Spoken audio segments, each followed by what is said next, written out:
तो बाबर आजम जो है हमें एक दफ़ा फिर एज़ कैप्टन लीड करेंगे इस वर्ल्ड कप में भी, और उससे पहले भी अगर कोई सीरीज़ होती है, उसके बाद भी कोई सीरीज़ होती है प्रॉब्ली। और शाहीन अफरीदी जो हैं वो टीम का हिस्सा तो होंगे, कप्तानी नहीं करेंगे, तो इसका मतलब उनका स्टिंट एज़ कैप्टन बड़ा शॉर्ट रहा है। मेरे ख्याल में उन्होंने एक ही सीरीज़ में कप्तानी की है, तो मेरा नहीं ख्याल उनकी कैप्टनसी और परफॉर्मेंस की बेसिस पे शायद ये फ़ैसला लिया है मेरे ख्याल में, क्योंकि बहुत बड़ा टूर्नामेंट आ रहा है, तो शायद बाबर को इस वजह से रखना चाह रहे हैं, या और कई वजूहत हो सकती हैं जो हम डिस्कस कर लेते हैं। हाँ नहीं, वो हुआ ये है ना कि पाकिस्तान न्यूजीलैंड से 5 T20s खेला इनकी कप्तानी में से, जिसमें 4 हार गया जी। सो 4-1 उस सीरीज़ का रिजल्ट था। उसके बाद जब PSL हुई तो मेरे ख्याल में PSL में लाहौर 1 या 2 मैच टोटल जीता है, इसके अलावा वो मैच नहीं जीता। सो जिसकी वजह से कैप्टन भी शाहीन, जिसके शाहीन का कैप्टन थे लाहौर कलंदर्स के, सो इस वजह से मेरे ख्याल में उनको हटाया गया। अगेन हमने बड़ी तफसीली कल गुफ्तगू की थी कि इससे कोई फ़र्क नहीं पड़ता कप्तान कौन है, माइंडसेट चेंज होने की ज़रूरत है। बाकी ये है कि फिर वही बात, बाबर ने अभी जो PSL खेला है तो परफॉर्मेंस उनकी अच्छी थी, कप्तानी जो है वो भी बहुत बेहतर थी पहले से, और वो जो कप्तानी बेहतर थी उसमें बहुत बड़ा किरदार डैरन सैमी का भी था।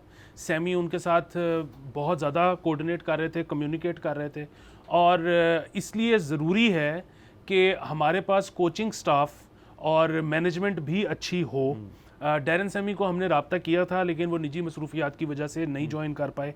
अब गैरी कर्स्टन के साथ मुज़ाकरा चल रहा है वाइड बॉल के लिए, और टेस्ट के लिए जेसन गिलिस्पी के साथ मुज़ाकरा चल रहा है। बेहतरीन है सर, बेहतरीन है बिल्कुल। और इसके मुझे सर एक याद आ गई एक चीज़, वो ये कि इस कप्तानी में और जो पिछली कप्तानी थी बाबर आजम की, उसमें फ़र्क ये है कि टीम के अंदर 2 नए एंट्रेंट्स हमें लग रहे, तो ज़्यादा सिलेक्शन कमेटी या फैसला करती है, इमाद और मोहम्मद आमिर। सो ये तो सर हमने पहले भी देखा है कि ये दोनों प्लेयर बाबर के अंडर भी एक ज़माने में खेले हुए रिटायरमेंट लेने से पहले, तो इनके कुछ ताल्लुकात और इनके मसले मसाइल चल रहे थे, बल्कि बड़ी पब्लिकली दोनों जो थे बाबर की कप्तानी पे तनकीद करते थे। तो ये डायनामिक बड़ा इंटरेस्टिंग होगा बाबर आजम के लिए और इन दोनों प्लेयर्स के लिए, तीनों के लिए, कि एक दूसरे के साथ इनकी रिलेशनशिप जो है अब फ्रेश शुरू होती है, या फिर माजी के जो बैगेज है ये तीनों लेकर आ रहे हैं इस टीम के अंदर, जो कि टीम के लिए अच्छा नहीं है।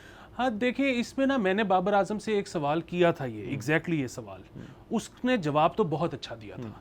सो मैंने उनको ये पूछा कि जी इमाद वसीम ने बड़ा अच्छा परफॉर्म किया है, तो अब वो अगर टीम में आएंगे तो ऐसा तासुर पाया जाता है कि आपकी आपस में नहीं बनती, तो आपको कोई एतराज़ होगा, आप उनके सिलेक्ट होने पे बुरा मनाएंगे या उनको पीछे रखने की कोशिश करेंगे।